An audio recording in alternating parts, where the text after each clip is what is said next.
Né dans un monde où les héros naissent et ne se forgent pas, Hein est maudit d'une capacité horrible qui le rend faible et sans valeur aux yeux de tous, rejeté et méprisé par la société. Il obtient une rare seconde chance dans la vie et, avec elle, il choisit le chemin de la rédemption, déterminé à prouver que même quelqu'un comme lui peut s'élever pour devenir un héros. L'histoire commence avec un homme debout au bord d'une falaise, décidé à tout terminer car il se considère comme faible. Il saute les yeux grands ouverts, un sourire dissimulant sa douleur, déclarant qu'il n'a aucune raison d'exister puisqu'il n'a rien accompli dans sa vie. Il est convaincu d'avoir vécu la pire vie possible, et alors qu'il s'apprête à rencontrer sa fin, ses yeux sont remplis de regrets. À cet instant, nous sommes ramenés dans le passé, où l'on voit un groupe d'aventuriers combattant des monstres dans un donjon. Le bretteur du groupe d'aventuriers, Zoïde, affronte directement un énorme monstre ressemblant à un rat, tandis que la mage du groupe, Jeline, prend son temps pour lancer un sort final. L'homme que nous avons vu plus tôt fait aussi partie de leur équipe, se tenant derrière Jeline comme un véritable fardeau, et il est évident que son rôle, de manière ironique, est de porter le fardeau de son équipe. Peu après, Jeline termine son sort de feu et anéantit le monstre rat d'une seule frappe.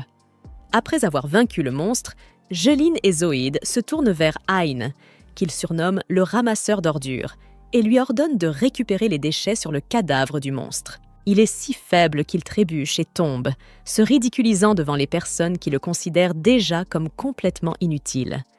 Alors que Zoïde commence à harceler le pauvre garçon en le qualifiant de véritable fardeau, Jeline l'interrompt, lui demandant d'être un peu plus indulgent envers Hein, précisant qu'il n'est qu'un simple roturier.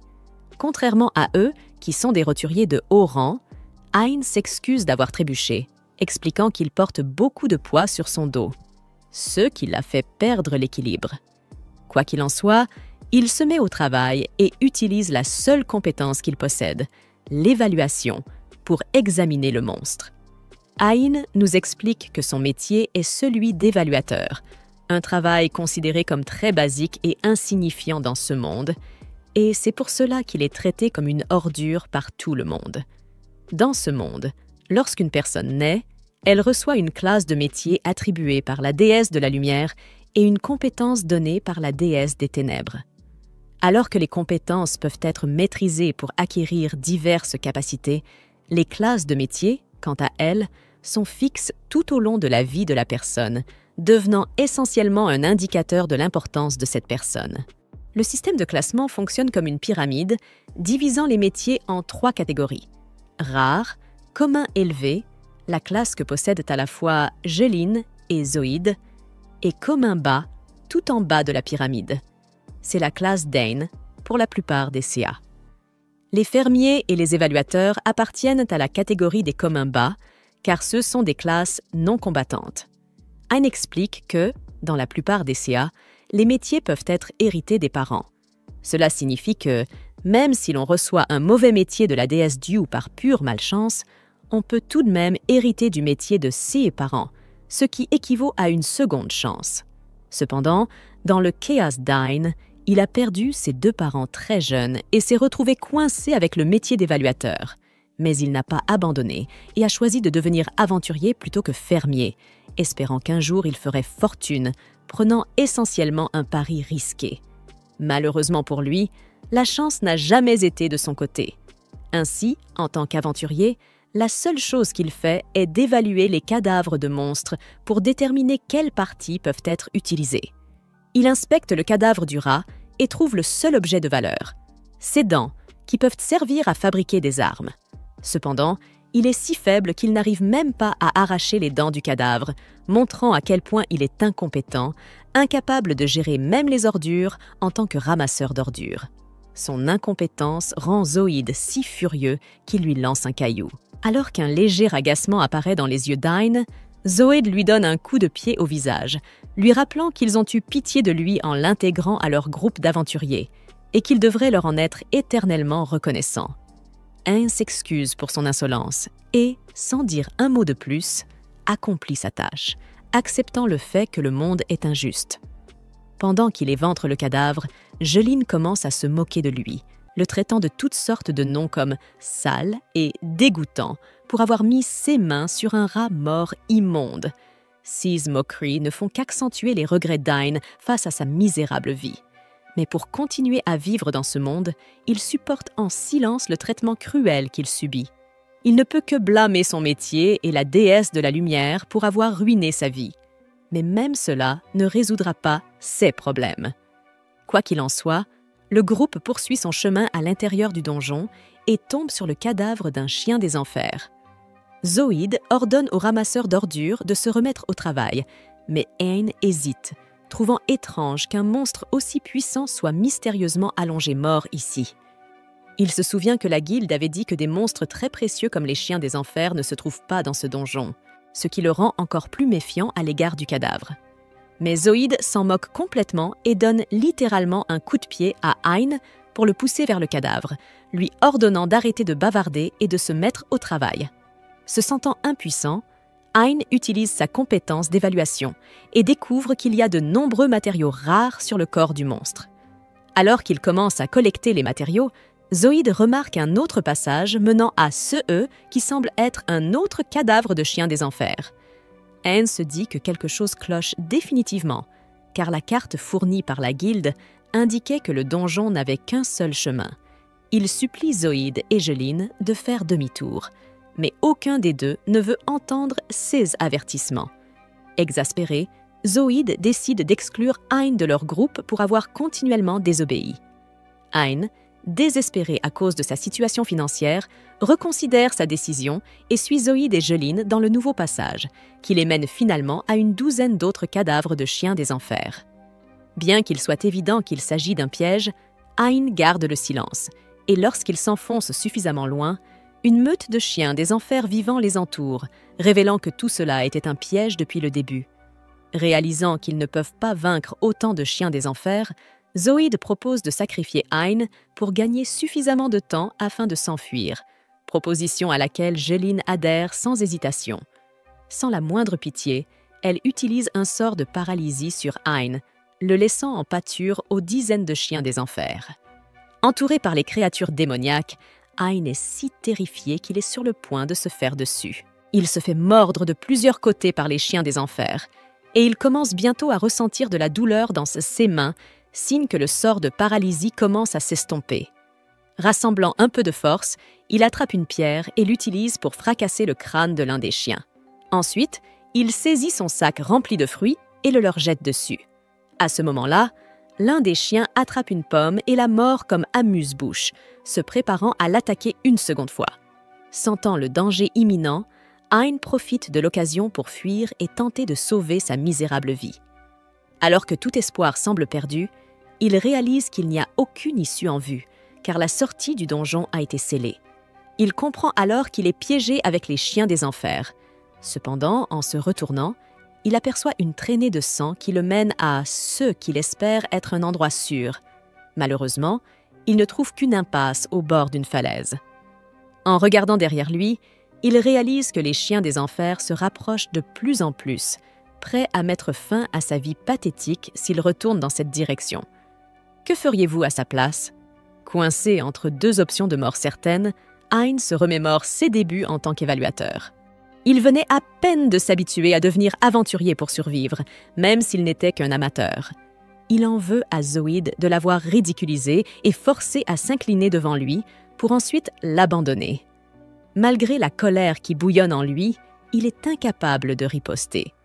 Considérant à quel point il est inutile, il ne blâme personne d'autre que lui-même pour sa situation actuelle. Ayant fui ses responsabilités, il arrive à la conclusion qu'il est trop tard pour éprouver des regrets et il prend la décision audacieuse de sauter de la falaise. En chutant dans le gouffre sans fin, il repense à la vie pathétique qu'il a menée et continue à plonger comme un faux Superman. Il accepte le fait qu'il a été un déchet toute sa vie et qu'il vient de finir sa vie en tant que déchet. Alors qu'il gît inconscient, une étrange femme bien équipée, vêtue de blanc, s'approche de lui et presse ses lèvres contre son visage. Après être tombé d'une telle hauteur, on aurait pensé que c'était la fin de sa vie. Cependant, les choses prennent une tournure différente lorsqu'il se réveille dans une petite mare d'eau. Toujours en vie, il est incapable de comprendre pourquoi il existe encore après un incident qui aurait dû lui coûter la vie. Après avoir survécu, il observe son environnement et aperçoit un très bel arbre qu'il reconnaît comme étant l'arbre Yggdrasil. S'il vous plaît, dites-moi que je ne suis pas le seul à trouver ce nom étrange. Cet arbre est extrêmement rare dans sa ville et il semble vraiment excité de voir qu'il existe dans un endroit aussi magnifique. Après avoir étudié les environs, Hein commence à ressentir un malaise. Il se sent très seul, réalisant qu'il sera difficile d'appeler à l'aide dans un tel endroit. Il décide de trouver un moyen de survivre en s'échappant par une porte ouverte qu'il avait remarquée. Pendant ce temps, la fille qui lui a sauvé la vie misérable essaie de le prévenir du danger, mais il semble distant, tant physiquement qu'émotionnellement, ayant reçu une seconde chance de vivre. Mais ce type idiot court quand même vers le donjon le plus proche qu'il peut trouver, tournant le dos à l'arbre magnifique. Il se dirige vers l'entrée du labyrinthe lugubre, où il rencontre son destin tragique, bien que son intention soit de fuir pour sauver sa vie après sa réincarnation. Les choses tournent mal lorsqu'il est immédiatement attaqué par une bête sauvage qui semble très puissante. Quel idiot! Hein est choqué et incapable de réagir pendant les premières minutes. La chose suivante qui se produit est atroce. Son oreille est tranchée sans pitié. Il tombe au sol et se tord de douleur intense.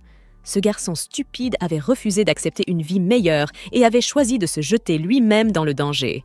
Il avait pensé qu'il serait capable de se frayer un chemin à travers les monstres qu'il était susceptible de rencontrer, ou que, peut-être, sa tête stupide bénéficierait d'une autre chance de survie.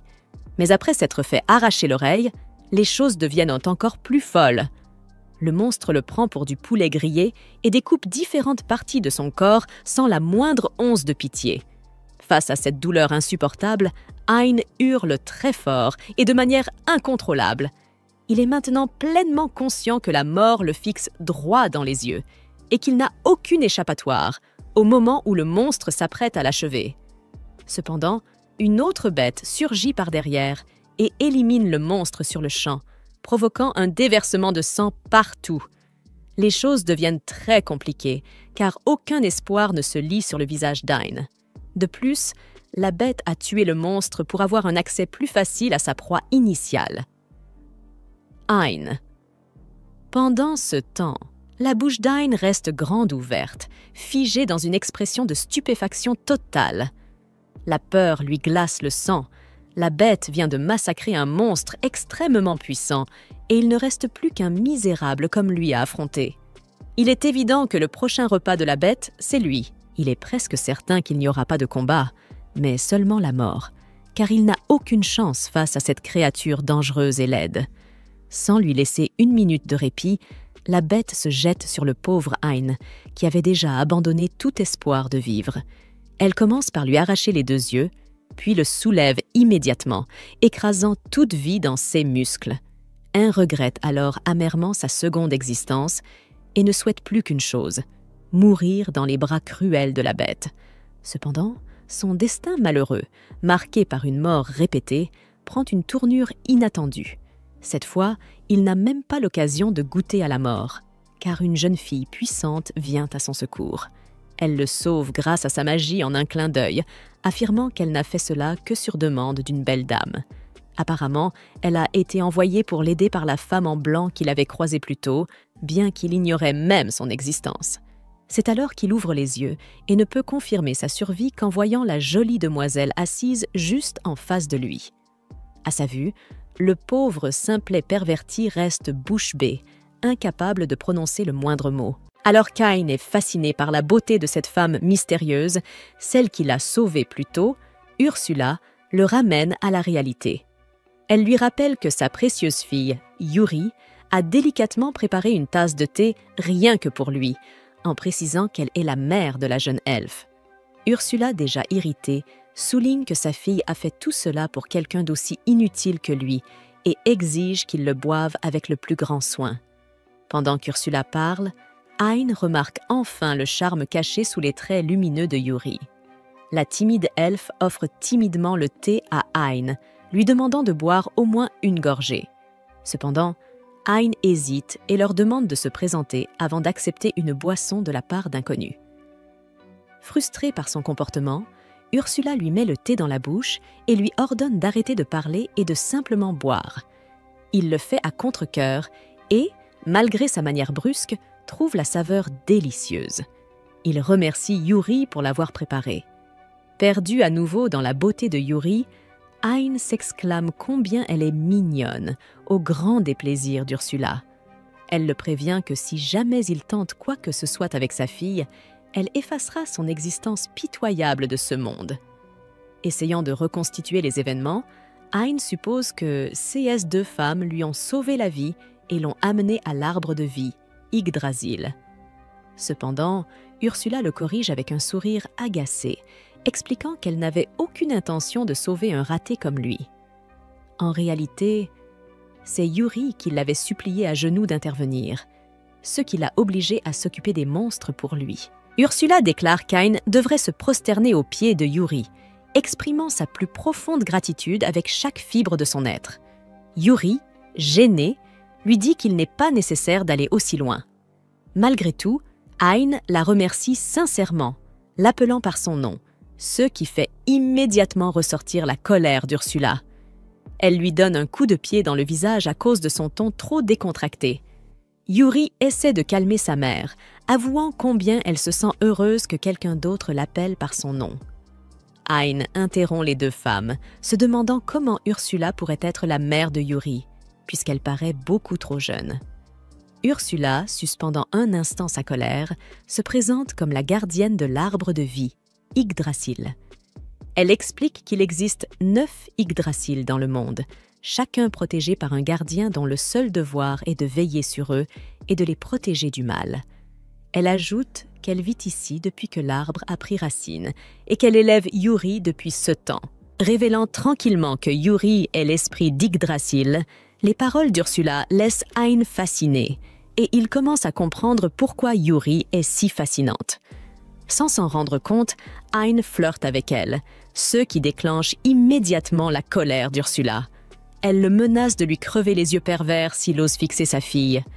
Ces paroles rappellent à Hein le monstre qui lui avait arraché un œil dans le donjon.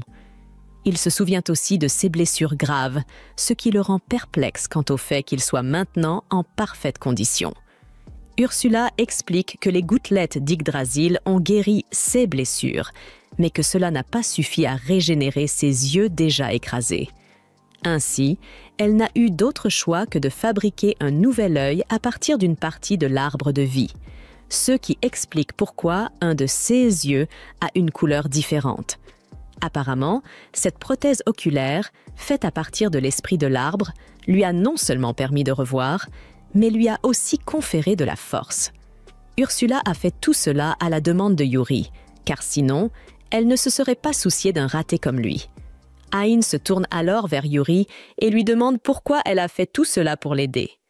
Elle finit par répondre, disant qu'elle l'a trouvé très gentil lorsqu'il a touché l'arbre et l'a remercié de l'avoir sauvé plus tôt en amortissant sa chute lorsqu'il est tombé d'en haut. Yuri s'est sentie flattée par ses paroles puisqu'elle est l'arbre, et c'est pour cela qu'elle l'a aidé. Elle explique qu'il y a eu d'autres Sia où des gens sont tombés dans l'abîme, et à chaque fois, Yuri les a sauvés. Mais aucun d'entre eux ne l'a jamais remercié. Au lieu de cela, ils ont commencé à prendre ses branches après avoir découvert qu'elle était l'arbre de vie, puis ils sont partis, agissant avec ingratitude. C'est pourquoi les paroles de gentillesse d'Ain l'ont rendue heureuse et lui ont donné envie de l'aider de toutes les manières possibles. Hein remercie Yuri de l'avoir sauvée 2 fois et l'appelle sa sauveuse, ce qui la fait rougir. Ursula, une fois de plus, ne supporte pas qu'Ain flirte avec Yuri. Elle lui dit donc de partir immédiatement, mais Yuri l'arrête, disant qu'il finira par mourir à nouveau, car c'est très dangereux dehors, dans le donjon. Ursula répond que ses blessures n'ont rien à voir avec elle, mais Yuri insiste, suppliant Ursula de faire quelque chose pour le ramener en sécurité.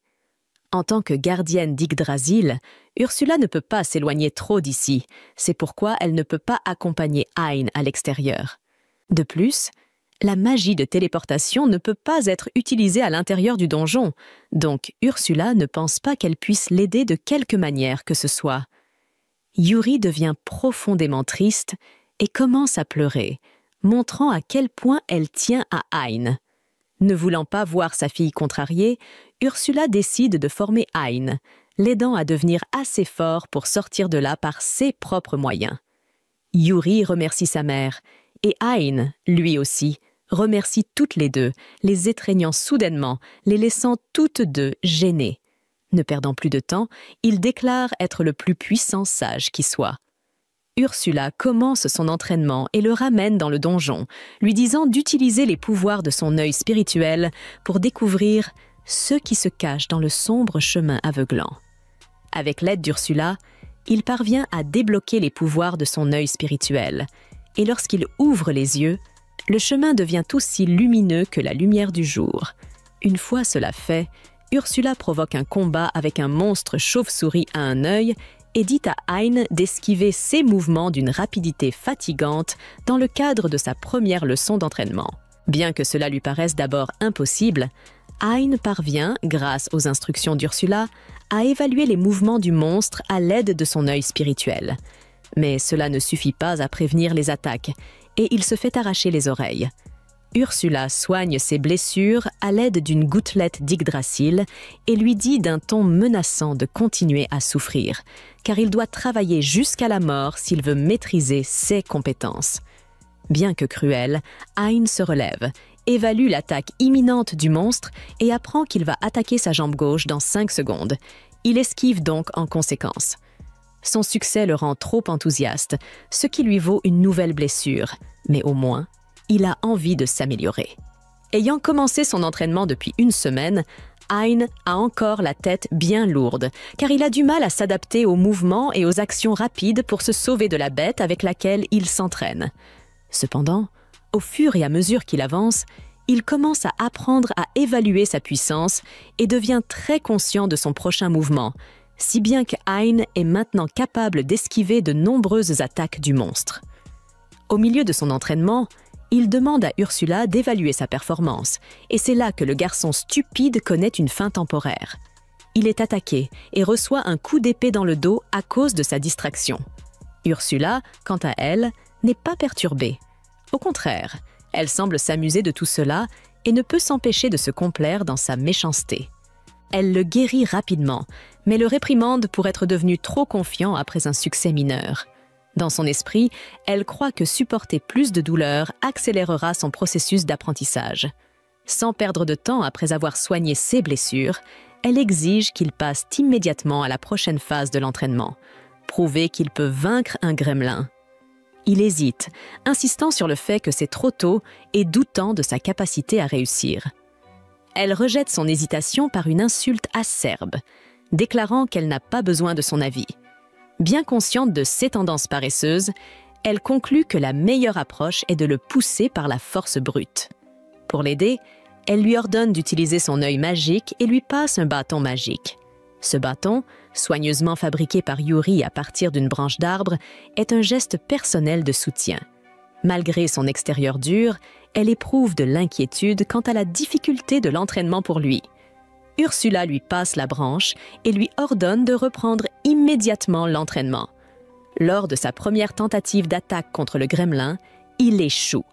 Il suppose que sa compétence d'évaluation suffira à surmonter la créature, mais il fait une erreur de calcul, permettant à la bête de lui échapper. Réalisant qu'il est en désavantage, le gremlin s'échappe.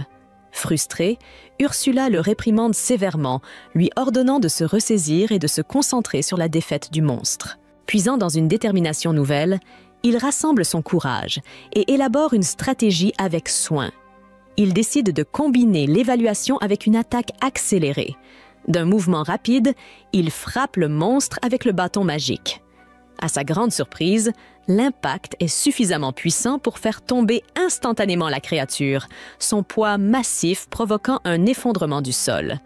Hein reste là, stupéfait, s'attendant à ce que le combat exige bien plus d'efforts. Pourtant, malgré son succès, Ursula reste implacable. Elle lui assigne immédiatement une tâche encore plus difficile, éliminer un grand groupe de monstres. Bien qu'initialement accablé par le défi à venir, il persévère et parvient à les éliminer tous. Ravi de ses progrès, il ressent de la fierté d'avoir franchi une nouvelle étape de son entraînement.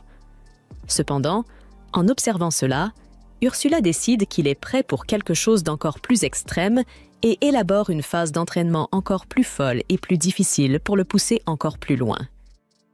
Cependant, juste avant cela, elle prévoit de le faire étirer ses muscles et, ce faisant, elle lui fait évaluer le monstre qu'il avait tué et acquérir sa puissance. Après cela, un changement se produit dans ses mouvements musculaires et il commence à courir très vite. Il s'arrête, mais cette femme brutale continue de le soigner avec la portion que sa fille lui avait donnée. Elle le fait aussi courir autour de l'endroit 1000 fois, s'assurant qu'il étire bien ses muscles, sans se rendre compte qu'elle ne fait que l'aider à devenir plus puissant. Il l'insulte en l'appelant « salope inutile » et « méchante sorcière », tandis qu'il court comme un fou autour de l'endroit. Cela continue pendant un certain temps, jusqu'à ce qu'il devienne entièrement fort. Ayant terminé cet exercice terrible, il est capable de fléchir ses muscles et se sent très puissant. Il acquiert alors la confiance nécessaire pour ouvrir sa grande bouche et dire à Ursula qu'il se sent capable d'abattre 1000 monstres en même temps. Elle ignore le fou, absorbée par la gloire de ses anciennes réalisations, et réfléchit à son prochain entraînement. La prochaine fois qu'ils se rencontrent, elle le prépare à combattre la bête qu'il avait initialement tuée. Cette bête est vraiment énorme et, au premier regard, on pourrait penser qu'elle va le détruire. Au début, il est submergé par sa puissance, et comme il avait été tué par cette bête auparavant, il prend son temps pour la vaincre. Après une grande précision, il abat la créature sans aucune difficulté. Ayant fait cela avec un coup très puissant, il a du mal à croire qu'il venait de découvrir le secret pour abattre des créatures horribles, et il est bien sûr très heureux d'avoir pris sa revanche sur celle qui avait joué avec sa vie. Il avait déchaîné du feu sur la créature jusqu'à ce qu'elle perde son souffle, et cela l'a rendu très heureux. Ursula semblait avoir pris le contrôle de son caractère paresseux. De son côté, il a du mal à croire qu'il a pu abattre la bête. C'était devenu si facile qu'il regrettait de ne pas avoir suivi ce type d'entraînement plus tôt. La bête qu'il avait abattue sans merci aurait sûrement été tuée brutalement. Il est désormais beaucoup plus reconnaissant envers Yuri pour l'avoir sauvé et lui avoir donné l'opportunité de s'entraîner avec sa mère cruelle et méchante, qui ne semble vraiment pas se soucier des humains. Après avoir abattu le monstre, elle décide de continuer son entraînement et de faire rapport à Yuri. En voyant que le perdant semble maintenant confiant et capable de vaincre de grands monstres, Ursula pense que son entraînement est terminé et lui dit donc de quitter le donjon. Avant de partir, Hein retourne à l'arbre Yggdrasil pour dire au revoir à la dame Mélon, Yuri, et la remercie, ainsi que sa mère, pour l'avoir aidé à devenir compétent. En cadeau d'adieu, Ursula donne à Hein les restes du noyau spirituel d'Yggdrasil, qui ressemble au noyau utilisé pour créer le prothèse de son œil gauche.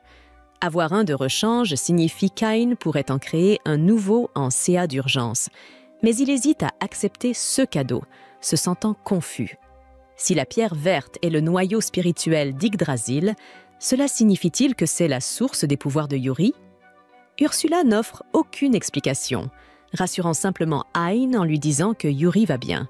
Elle lui précise également qu'il ne garde pas cette pierre précieuse pour toujours, affirmant avoir placé un sort sur celle-ci qui la ramènera à elle une fois qu'il sera mort. Sachant qu'Ain est peu susceptible d'utiliser un jour la pierre, Ursula décide de la rendre immédiatement utile en l'attachant à son œil spirituel, le transformant ainsi en une forme divine évoluée.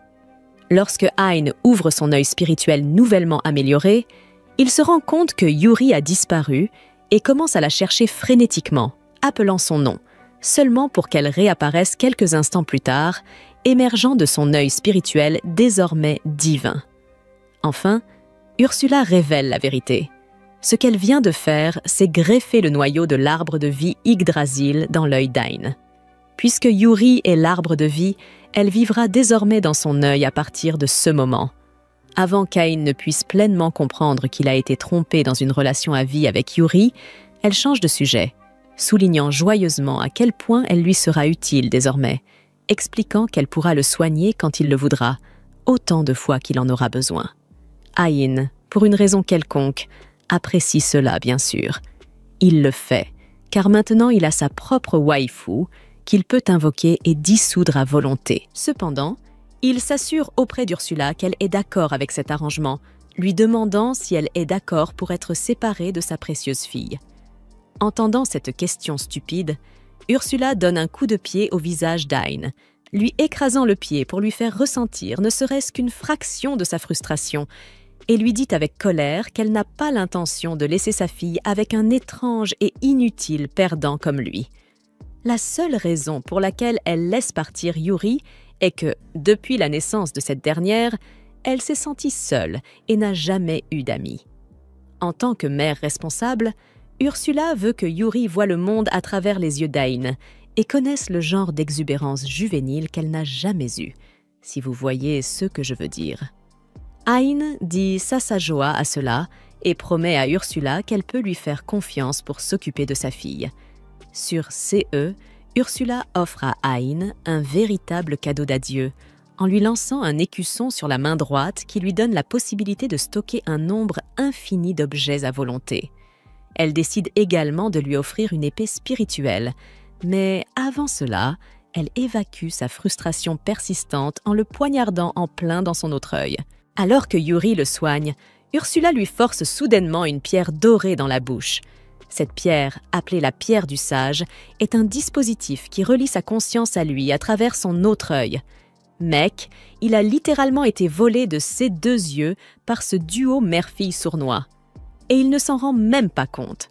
Cela rend clair qu'Ursula sera toujours là, de l'autre côté, à râler et à s'assurer qu'il n'y a pas de Suzy business entre Ain et Yuri. Mais bon, Ain est maintenant pleinement préparé et il ressent un fort désir de rendre à Yuri tout ce qu'elle a fait pour lui. En réponse, Yuri lui demande son aide pour retrouver ses sœurs, qui sont cachées à travers le continent dans des donjons en tant qu'arbres de vie. N'ayant auparavant aucun but réel dans la vie, Ain accepte cette nouvelle mission de parcourir le monde pour réunir Yuri avec sa famille perdue. Enfin, Ain retourne dans le donjon et, avec l'aide d'Ursula, la commentatrice non désirée, il traverse les monstres de rang S avec facilité, comme si Ain n'était pas déjà trop puissant. Ursula commence à contrôler à distance sa compétence d'évaluation, l'utilisant pour voler les compétences de CS monstres de rang S. Normalement, il y aurait une vilaine migraine après l'évaluation, mais avec la guérisseuse Mélanie constamment à ses côtés, il n'a plus à endurer la douleur, et il devient de plus en plus reconnaissant envers sa nouvelle partenaire. Peu après, il arrive à la porte menant à la salle du boss final, qu'il doit vaincre pour quitter le donjon. Selon Ursula, le boss du donjon garde le noyau du donjon, et détruire le noyau déverrouillera la porte de la sortie. Bien qu'il soit réticent au début, Ain accepte le défi, soutenu par les bénédictions de la meilleure fille, Yuri. Il ouvre la porte de la salle du boss et remarque que la seule chose visible au loin est le noyau du donjon. En s'approchant du noyau, un cercle de magie d'invocation s'active, faisant apparaître le boss du donjon. Un monstre rocheux qui, honnêtement, n'a pas l'air du tout terrifiant parce qu'il est tellement mal dessiné. Suivant les instructions d'Ursula, Ain encaisse un coup puissant du boss du donjon, supportant sa force avec les dents serrées, et utilise une compétence qu'il a volée à un autre monstre plus tôt pour dissoudre la main du boss. Cependant, le boss n'est pas encore défait. Au lieu de cela, il semble encore plus intrigué par le combat. Alors qu'il commence à lancer des coups de poing de manière sauvage, Ursula donne à Ain le feu vert pour utiliser la technique magique ultime qu'elle lui a enseignée pendant son entraînement. Avec sa puissance magique actuelle, Ursula estime qu'il peut utiliser ce sort une seule fois avant de s'effondrer. Mais elle le rassure en lui disant de ne pas s'inquiéter, car Yuri sera toujours là pour le soigner. Sans hésiter, Ain rassemble toute sa force. Formant une boule d'énergie brillante au-dessus de la tête du boss du donjon, il dirige la boule lumineuse vers le bas, et elle frappe le boss comme un météore, détonnant dans une explosion enflammée qui réduit le monstre à rien d'autre que des cendres brûlantes. Tout en évaluant le golem, Ursula rappelle à Ain d'évaluer le noyau du donjon, un grand cristal vert, juste au moment où il s'apprête à l'évaluer. Ursula apparaît derrière Hein et lui fait remarquer que son œil gauche est aussi puissant que le légendaire Yggdrasil. Peu après, Yuri les rejoint et, ensemble, ils s'émerveillent devant l'énorme cristal vert qui se trouve devant eux. Ursula fait alors une révélation. Le noyau du donjon peut encore améliorer l'œil d'Ain. Cette possibilité excite Hein et l'incite à porter son œil déjà amélioré à un niveau supérieur. Lorsque Ursula lui demande s'il est prêt à procéder, Hein n'hésite pas à donner son accord. Sans attendre, Ursula transfère le noyau du donjon dans l'œil d'Ain, le faisant passer instantanément au niveau 2. Devant son enthousiasme, Ursula lui conseille de continuer à chasser les monstres et à absorber leur noyau de donjon pour renforcer son œil. Satisfaits de leur progrès, les membres du groupe quittent le donjon, mais remarquent que la porte se referme derrière eux. Curieux et quelque peu inquiet, Hein se précipite pour inspecter la porte, craignant qu'elle ne soit définitivement scellée. Ursula lui explique que c'est peut-être parce que le donjon a perdu son noyau. Il mentionne également que la fosse dans laquelle Hein est tombée plus tôt pourrait également être fermée, empêchant ainsi quiconque d'accéder à nouveau au donjon. Au lieu d'être troublé par cette révélation, Hein se sent soulagé. N'ayant plus rien à régler dans le donjon, il peut maintenant retourner à la surface sans aucun regret. De retour à la guilde des aventuriers, Zoïde raconte à un groupe d'aventuriers un récit enjolivé de ce qui s'est passé. Il les avertit de ne plus jamais s'approcher de ce donjon, tout en présentant Hein comme un noble héros qui s'est sacrifié pour protéger tout le monde. Les aventuriers avalent chaque mot de son invention sans se méfier. À leur insu, l'histoire de Zoïde n'est qu'une ruse. En réalité, il a froidement utilisé Hein comme appât pour détourner l'attention des chiens de l'enfer, afin que lui et les autres puissent s'enfuir en lieu sûr.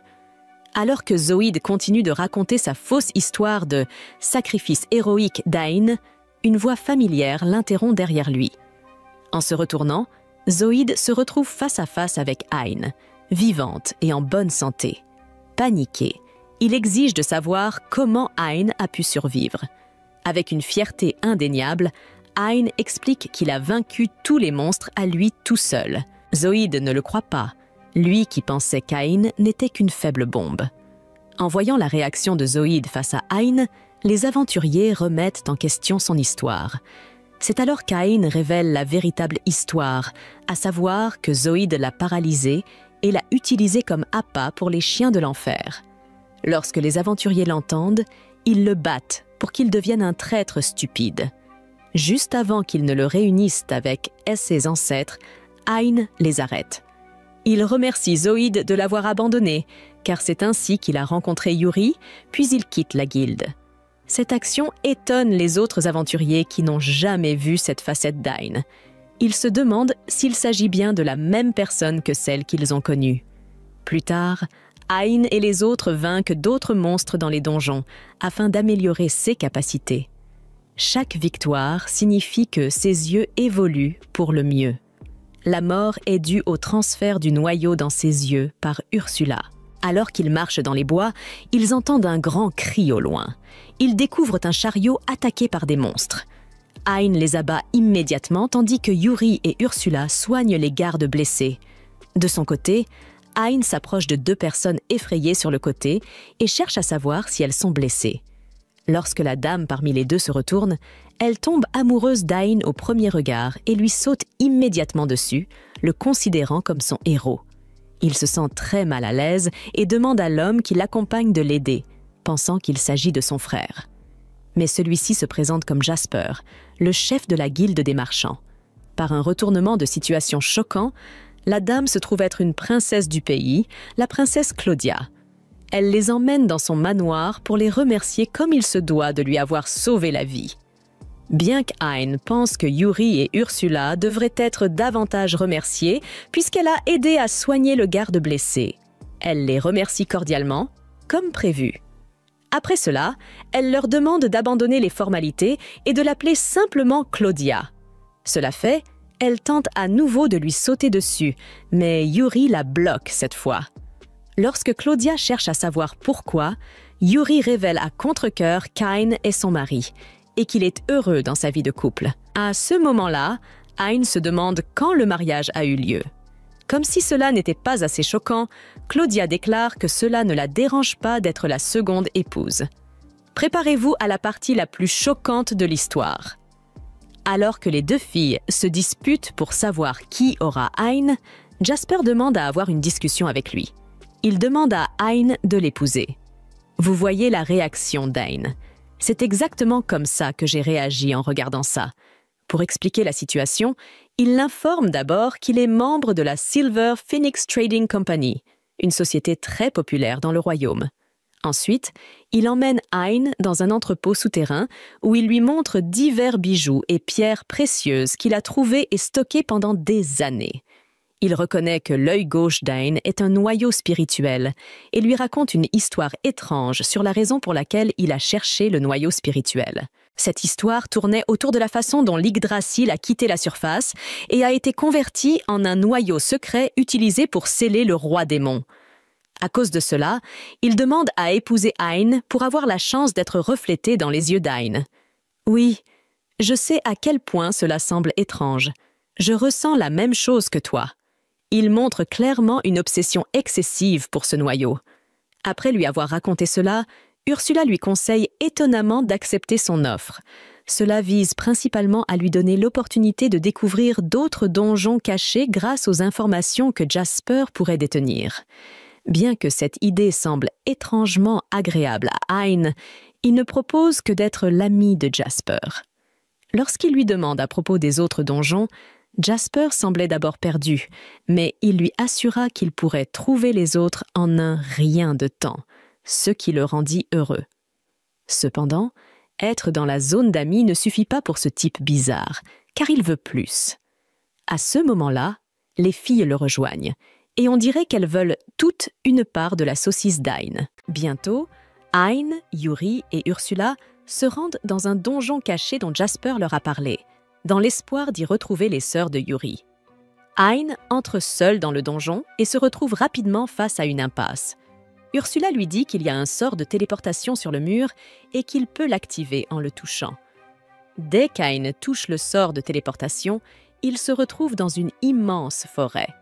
Il panique en voyant une forêt à l'intérieur d'un donjon et Ursula explique qu'il semble qu'une puissante illusion ait modifié l'apparence du donjon. Ain pense que la seule chose assez puissante pour créer une illusion d'une telle ampleur est un arbre-monde, lorsqu'il entend une voix surgir de nulle part. Yuri reconnaît la voix comme étant celle de sa sœur espiègle, Pina, qui sort alors de l'œil d'Ain pour lui parler. Pina dit qu'elle est heureuse de revoir sa sœur et lui demande de la retrouver à la fin du donjon. Ain se plaint auprès de la malicieuse Loli que Yuri a fait tout ce chemin pour la voir et qu'elle devrait utiliser la magie de téléportation pour les amener immédiatement à son emplacement. Pina lui répond qu'elle ne peut pas utiliser la magie de téléportation, donc ils devront traverser la forêt à pied, ce qui ne dérange pas Yuri. Pina lui dit qu'elle devrait simplement se détendre et laisser son petit ami faire le travail difficile, ce qui fait rougir Yuri en entendant cela. Ain lui dit aussi de retourner à l'intérieur de son œil, car la forêt peut être dangereuse et qu'il pourra la traverser plus rapidement seul. Pina se moque de sa confiance, lui disant qu'elle a placé des centaines de pièges dangereux partout dans la forêt, en plus de monstres féroces, et qu'aucun humain ne peut la traverser. Ain répond qu'ils verront bien et avance droit devant lui. Avec Ursula analysant la situation à travers son œil droit, il obtient des informations précises sur les pièges et comment les éviter, lui permettant ainsi de traverser la forêt à toute vitesse, ce qui frustre la Loli. Elle dit à Ain de faire semblant d'éprouver des difficultés, car elle a travaillé dur pour installer ses haies-pièges. Yuri lui explique aussi que Pina aime créer des choses et divertir les gens avec, et Ain réplique que ce genre de divertissement peut coûter la vie à quelqu'un.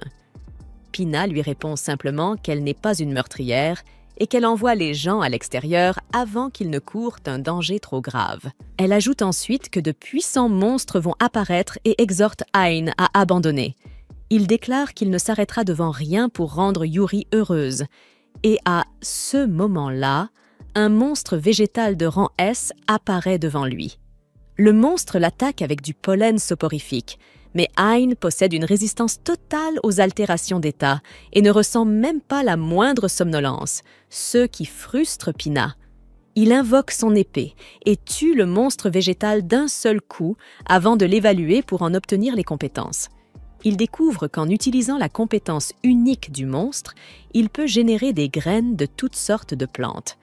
Hein pense que c'est une compétence utile lorsque, soudain, quelque chose le frappe à la tête.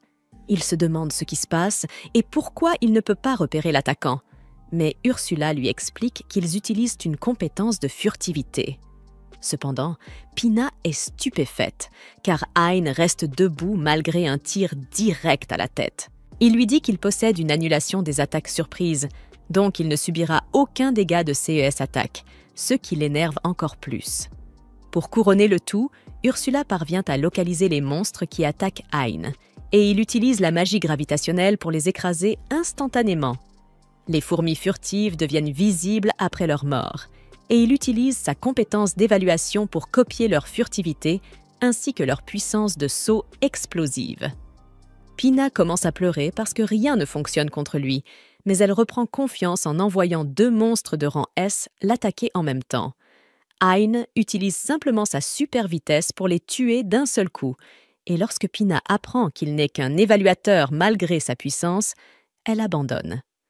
D'un autre côté, Zord, l'épéiste de l'ancienne équipe d'Ain, est au plus bas.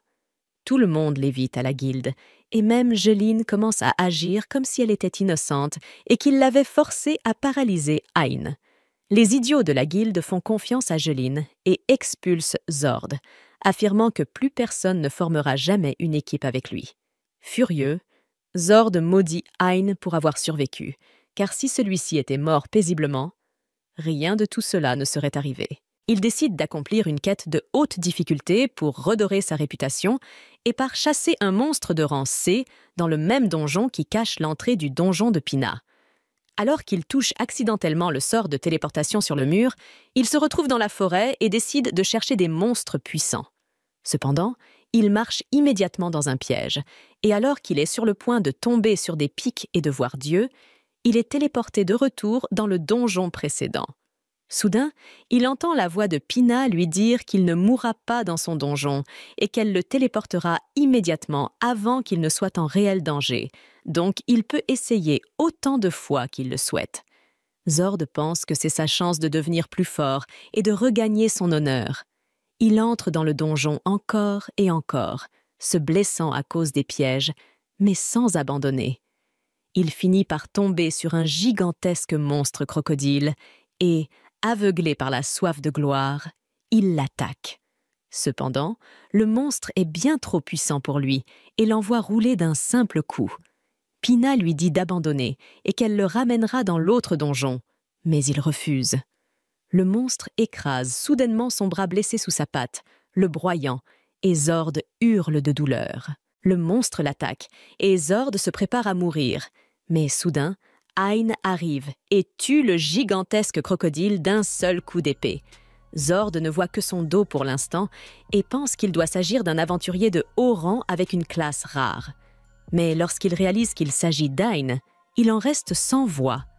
Il lui demande ce qu'il fout là et comment un simple ramasseur d'ordures comme lui a pu éliminer un monstre aussi puissant en un seul coup. Hein répond qu'il ne fait que s'échauffer, puis remarque les blessures de Zord. Il demande l'aide de Yuri et asperge les blessures de Zord avec son eau bénite, les guérissant complètement. Zord est encore plus confus, mais avant qu'il ne puisse poser d'autres questions, Hein l'endort avec un sort et demande à Pina de le téléporter à l'extérieur. Après cela, il reprend son parcours à toute vitesse et atteint la salle du boss. Pina lui dit qu'elle l'attend au-delà de la salle du boss, et Hein s'inquiète que s'il bat le boss, le passage vers l'arbre-monde se refermera définitivement. Ursula le rassure en lui expliquant que cela n'arrivera pas tant que le noyau du donjon reste intact. Alors, Hein entre. Il découvre qu'il y a aussi une forêt dans la salle du boss. Soudain, le sol commence à trembler, et il s'élève rapidement dans les airs pour voir une gigantesque tortue émerger du sol. Il panique en la voyant, Mais Ursula lui dit d'arrêter d'être idiot. Hein n'a aucun problème avec cela, car cela signifie une fille de plus dans son groupe et plus de puissance pour son œil gauche, alors il accepte immédiatement. Après cela, la petite tortue descend de l'épaule d'Ain et se transforme en une jeune fille. Elle se présente sous le nom de Kuroheim, la gardienne de Pina et la fille de la bête divine Genbu.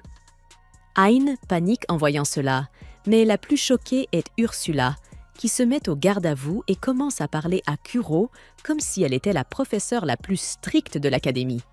Hein ne comprend pas ce qui se passe, puis Ursula lui dit qu'il doit obtenir la permission de Kuro avant d'emmener Pina avec lui. Il s'agenouille devant Kuro pour demander son autorisation et elle accepte avec plaisir. Elle lui offre une pierre de sage car elle souhaite elle aussi l'accompagner et découvrir le monde.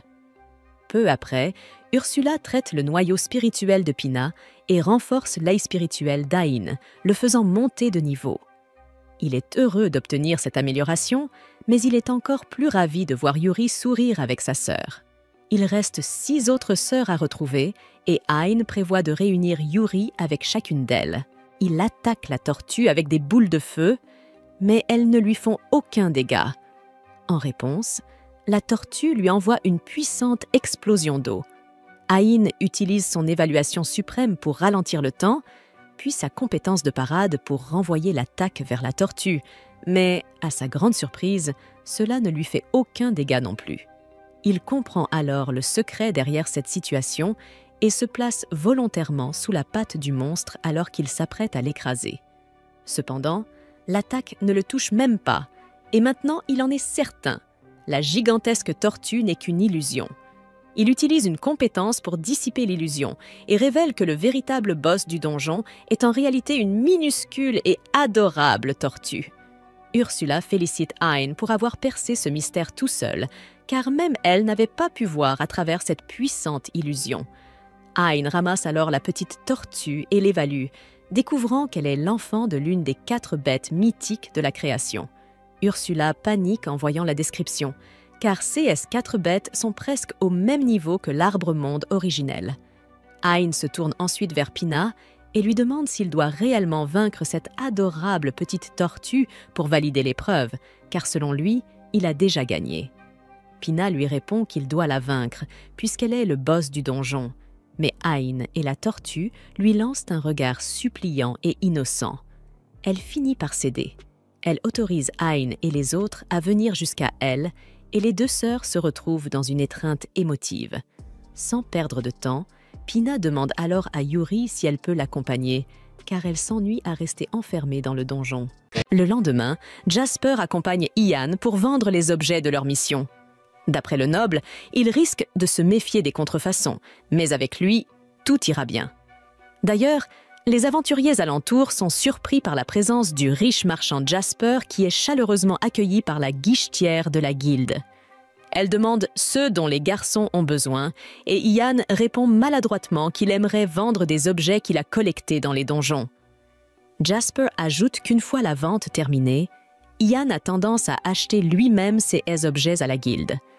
La réceptionniste demande à Ian de s'identifier et constate avec perplexité qu'il n'est qu'un évaluateur de rang F, car il est très peu probable qu'un aventurier de ce niveau parvienne à vaincre des monstres. Soupçonneuse, elle demande si Jasper n'est pas trompé. À côté d'elle, les aventuriers environnants jugent le garçon pour sa faible classe, ce qui pousse Jasper à demander à Ian de montrer les objets qu'il a apportés. Ian montre l'emblème qu'il tient dans sa main et jette les objets sur le comptoir, laissant tout le monde bouche bée, surtout à cause du crâne du roi immortel qui se trouve au milieu de la pile. Cependant, en raison du faible niveau de Ian, tout le monde pense que les objets ont été volés, ce qui rend le garçon encore plus malheureux, car c'est exactement la raison pour laquelle il ne voulait pas venir à la guilde, pour éviter d'être jugé et rabaissé. Cependant, une femme entre dans la guilde et ordonne à tout le monde d'arrêter les bêtises, car il est stupide de juger quelqu'un en fonction de sa position dans la guilde. En parlant de position, les participants sont choqués lorsqu'ils remarquent l'arrivée de Megan, le maître de la guilde de la capitale. Megan s'approche et observe l'œil différent de Ian, ce qui fait craindre à l'aventurier qu'elle ait tout de suite compris que son œil est artificiel. Dans le même temps, la réceptionniste évalue les objets avec l'œil de vérité et confirme qu'ils sont authentiques, faisant ravaler à tous les aventuriers environnants leurs paroles de condamnation à l'égard du jeune compagnon qui a apporté les objets. Jasper profite de sa réputation pour s'assurer que Ian est assez fort pour vaincre ces monstres, et la guichetière s'excuse pour ses propos. Megan demande au garçon de pardonner à l'employé, notant qu'elle sera réprimandée plus tard pour son arrogance à crucifier quelqu'un en raison de sa profession. Après tout, même si nos destins sont décidés à la naissance, la vie est amusante parce qu'il y a ceux qui refusent de s'y intégrer. En entendant ces mots, Ian est submergé par une émotion intense et répond qu'il est heureux de découvrir qu'il y a des gens comme Megan dans la guilde. La maîtresse aime la façon dont le garçon s'exprime et se fait un devoir de le souligner si elle l'attrape par le col, car Ian est précisément le type d'aventurier qu'elle veut avoir près d'elle. D'ailleurs, elle pense qu'ils se reverront bientôt, et sur ce commentaire, elle s'en va. La guichetière demande à l'aventurier de patienter dans la salle d'ondulation pendant que les prix sont calculés. Mais avant cela, Jasper demande à Ian de présenter les objets qu'il a collectés après avoir vaincu le donjon secret. En entendant cela, l'employé et les autres aventuriers deviennent fous, voulant savoir qui est ce garçon, car vaincre un donjon secret est un exploit pour peu de gens. De son côté, Ian, qui n'apprécie guère toute cette attention, panique et s'enfuit. Le soir, il prend un bain bien mérité pour se détendre et réfléchir un peu. Lovett déteste être sous-estimé, et être couvé n'est pas quelque chose qu'il admire non plus. Soudain, Yuri apparaît à l'improviste pour commenter la beauté de la nuit, et Ian est surpris de répondre sans avoir remarqué la présence de la jeune fille. Non seulement elle, mais Pina émerge également de l'eau pour dire à quel point le garçon était excité de voir sa sœur comme la nature l'avait prévu. Ian demande ce que les deux font dans le bain des hommes, et Pina explique que les esprits de la nature ne devraient pas être forcés de suivre les règles humaines. Comme si cela ne suffisait pas, Ursula arrive pour réprimander l'humain d'avoir regardé les mauvaises parties de sa fille. À cause de tout cela, Ian sort du bain encore plus épuisé, jusqu'à ce que Kuroheim apparaisse en dernier pour parler avec le pauvre homme. Elle avoue qu'il y a longtemps qu'elle n'a pas vu ces gens si animés, et que c'était donc une sage décision de laisser Pina aux bons soins de l'homme. Il lui demande si Pina est comme une fille de Kuroheim, et elle répond par l'affirmative, car les gardiens ont créé les noyaux spirituels et les égaux qui y sont installés sont les filles, ce qui signifie que Kuroheim est bien la mère de Pina. Ainsi, étant l'une de ses pères, Ian demande s'il y a d'autres pères en plus d'elle, Yuri et Ursula. La fille répond qu'il n'y en a que 7, ce qui trouble Ian, car il avait entendu dire que le premier arbre s'était desséché il y a quelque temps. La première confirme l'information, mais ce n'est pas comme si le noyau spirituel avait été complètement détruit. En fait, il est probable que le premier esprit soit encore en vie. Echidna, la sœur aînée, doit être quelque part avec son gardien, mais personne ne sait où. De plus, personne ne connaît l'emplacement des donjons qui contiennent les autres arbres. Néanmoins, Ian n'a pas l'intention d'abandonner les recherches et a l'esprit clair sur ce qu'il veut faire, d'autant plus qu'il doit beaucoup à Yuri et qu'il veut l'aider à retrouver sa famille. À ce propos, Kuroheim se dit que Ian a vraiment le pouvoir d'unir les gens, indépendamment de sa force ou d'autres capacités qu'il pourrait avoir. Le lendemain, le héros se rend à une réunion avec Jasper pour recueillir des informations et est surpris par la présence de Mijen.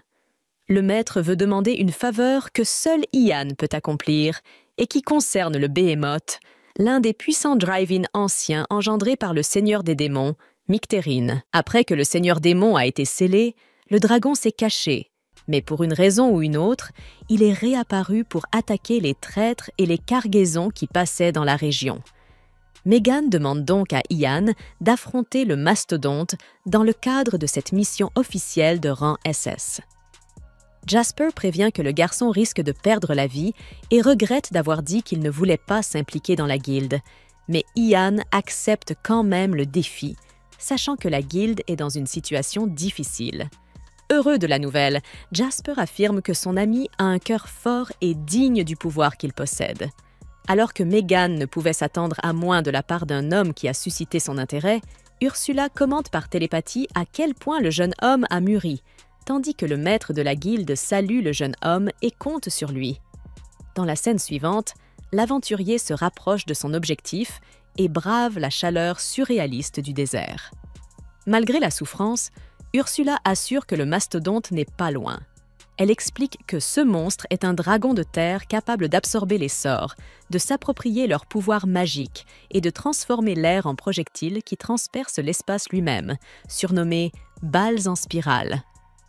En apprenant que le monstre absorbe la magie, Ian se rend compte qu'il est limité à son épée et à ses compétences. L'esprit ajoute que pendant la journée, le mastodonte se cache sous le sable et que c'est à Ian d'attirer la créature à l'extérieur.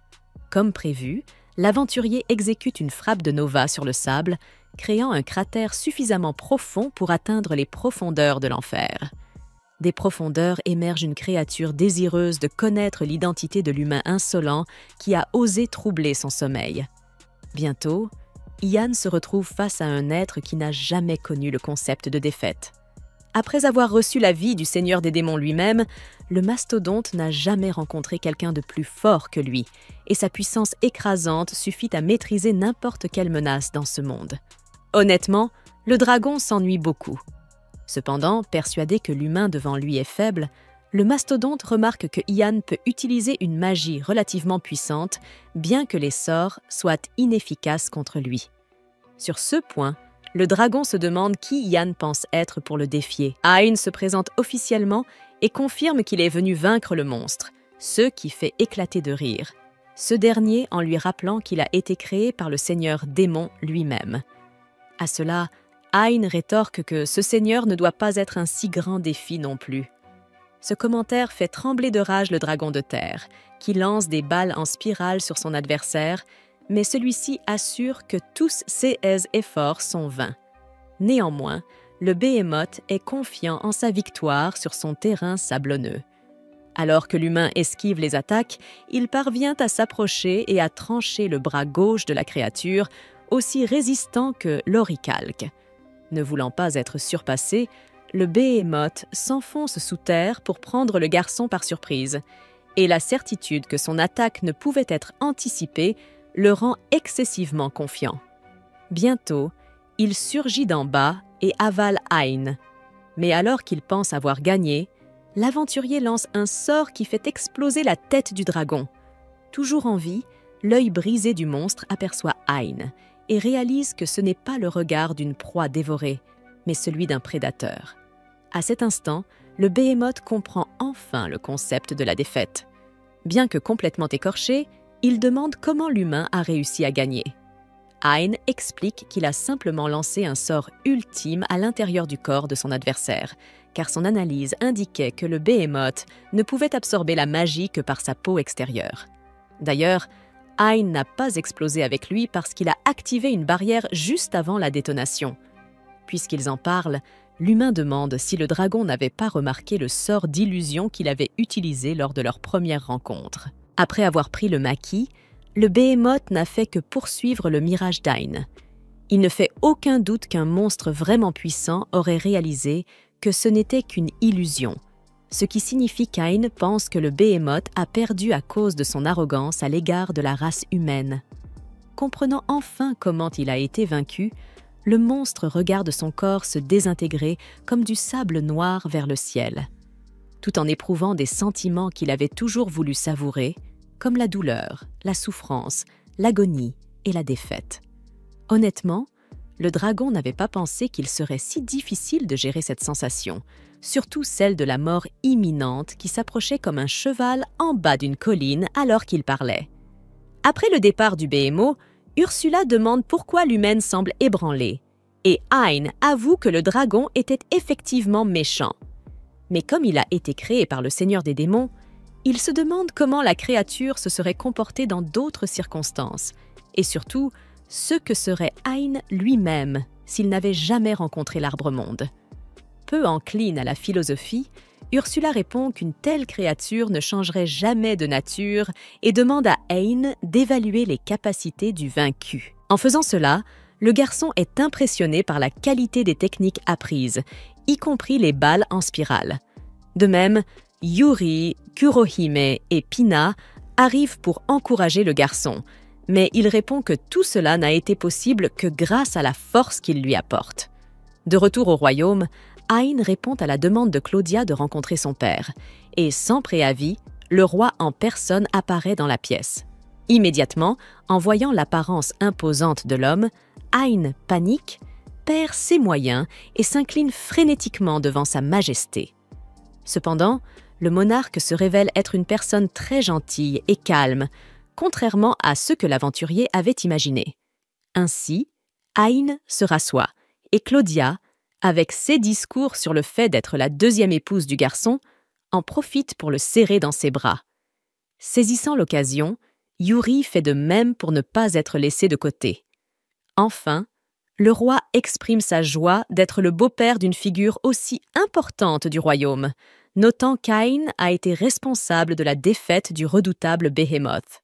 Il mentionne que le jeune homme est exactement comme sa fille l'a décrit, beau, talentueux et humble, qui, malgré sa force extrême, ne fait jamais preuve d'arrogance. En parlant de cela, le roi souligne que le Behemoth n'était pas le seul exploit du guerrier, qui avait également sauvé sa fille il y a quelques jours. Pour cette raison, Sa Majesté s'incline personnellement devant l'aventurier, qui se sent embarrassé et lui demande de relever la tête. Après tout, c'était grâce à Yuri qu'il avait pu accomplir de tels exploits. Ainsi, le roi remercie également l'esprit et, en raison de l'humilité du jeune homme qui attribue le mérite à un autre, le monarque affirme qu'Ain deviendra une personne très importante un jour. Pour tout cela, il offre au jeune homme une montre portant l'emblème royal, lui accordant un passage libre dans tout le royaume. Pendant ce temps, dans les rues, les gens parlaient de l'exploit d'Ain, qui avait vaincu le redoutable dragon ancien Behemoth. Alors que Zoïde passait, il heurta l'un des hommes discutant d'Ain et tomba au sol.